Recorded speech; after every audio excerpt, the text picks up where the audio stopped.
Let's talk about how to utilize the summing cable in a mixing situation. So let me open up Pro Tools. I have a session that I recently mixed, and I'm going to use it as an example to show you how you can utilize the summing cable to benefit your mix.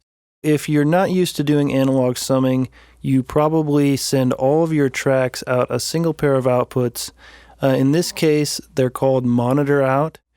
And the only way to get your mix out as an MP3 or a WAV file is to use the bounce to disk function.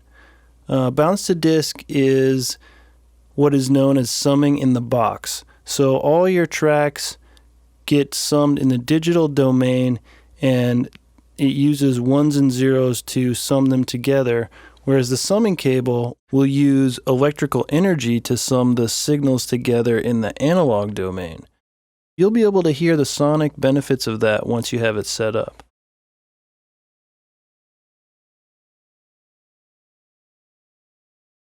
The first thing we want to do is assign individual instruments or groups of instruments to separate outputs. For the drums, I'm going to use a stereo pair of outputs. I'm going to use line out 1 and 2. So I'm going to select my snare drum, my cymbals, my tambourine, and my drum reverb all to go to an individual pair of outputs. And in this case, I'm going to use line output 1 and 2 for all my drum outputs, including my drum reverb. Once I have that selected, you can see all the outputs change to, say, line 1 and 2. My panning still stays the same. Panning is done in Pro Tools. If you want something to be mono, pan it up the center at 0. If you want stereo, pan left and right at 100. Now we're going to send our bass drum out a separate pair of outputs. We're going to send it out of line out 3 and 4. Let me select line 3 and 4, and you'll see it change there. Okay, so now that's going out a separate pair of analog outs. Line out 3 and 4 is now dedicated for the bass drum sound, and it's going to allow greater separation of that in the mix from the other drums. I'm also going to send the guitars out their own dedicated pair of outputs. I'm going to send them out line 5 and 6. And then I'm going to move over and do my vocal out another pair of outputs. I'm going to send that out line 7 and 8. Now I have all of my individual instrument groups sent out dedicated hardware outputs. Next, I'm going to set up a mix return track. So I'll create a stereo track so that I can monitor my mix in real time as it goes out through the individual outputs and then into my mic pre and then back into Pro Tools, and it's printed back to this track that you see here that's currently labeled Audio 1. I'm going to rename this one Song 1 Stereo Mixdown. Now make sure the outputs of this track are set to monitor left and right. If you want, you can change the color of this fader so it makes it very apparent that it's your mix return track. I like to use a bright color like orange. We're going to want to assign our input to our mix return fader to the correct assignment for wherever our mic pre is returning. In this case, we're using the Thermionic Culture Rooster for the mic pre, and that's returning on 7 and 8. If I select 7 and 8 for my mix return, and then I put this track in input, if you don't have Pro Tools HD, you can put it in record ready. When I press play, you'll be able to hear what's coming out of the individual lineouts through the summing cable and then into the mic pre and then back from the mic pre back into Pro Tools.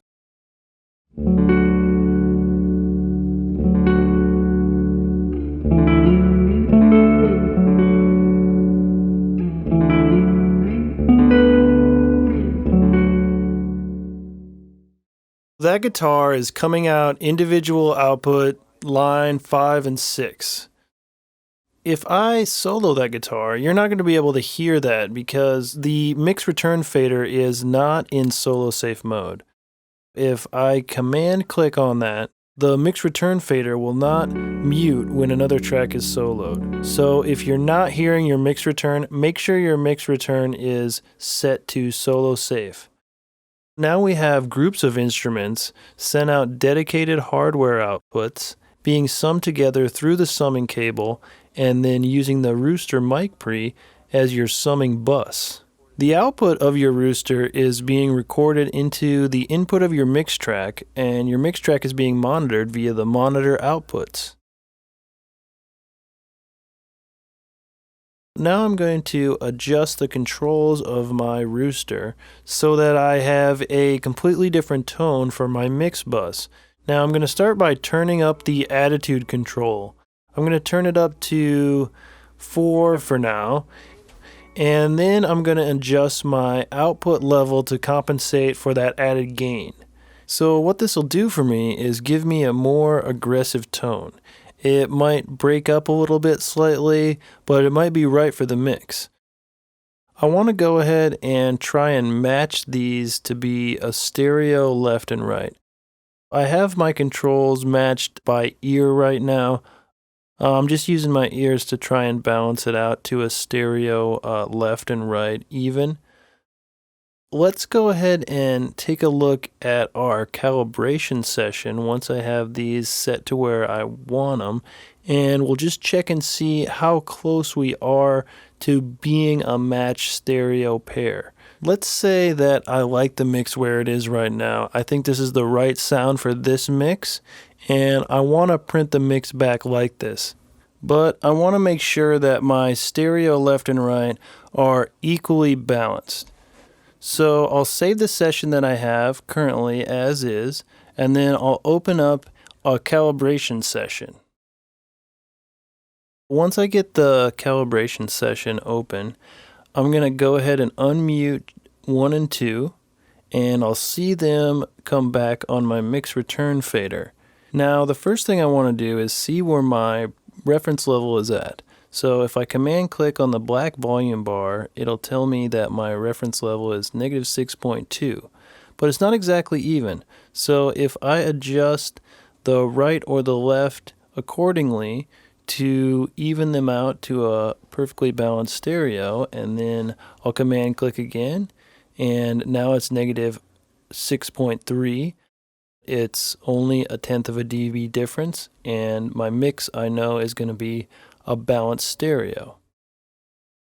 Once I have that, I know that my reference level is -6.3, and I can close out my calibration session and then reopen my mix session.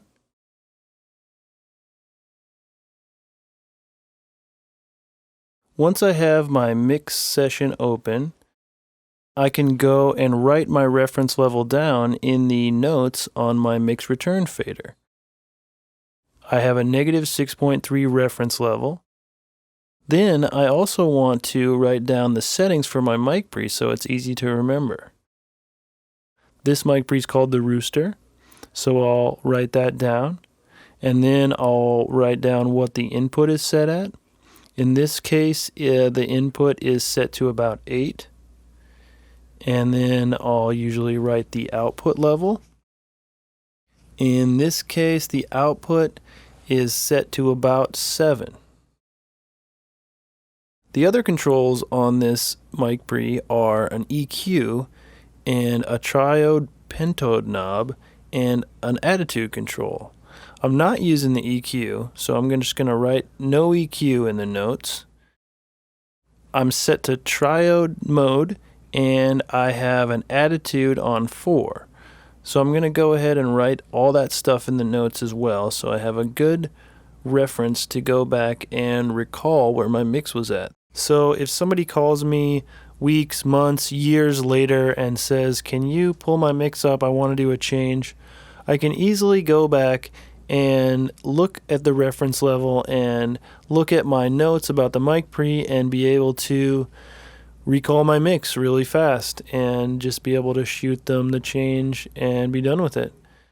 Another easy way is to take a picture of the Rooster, and then you have also a photo doc. So usually I'll do both, take a picture and write down the notes.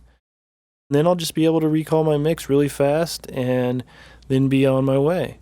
Have a listen to this mix and hear what the summing cable can add.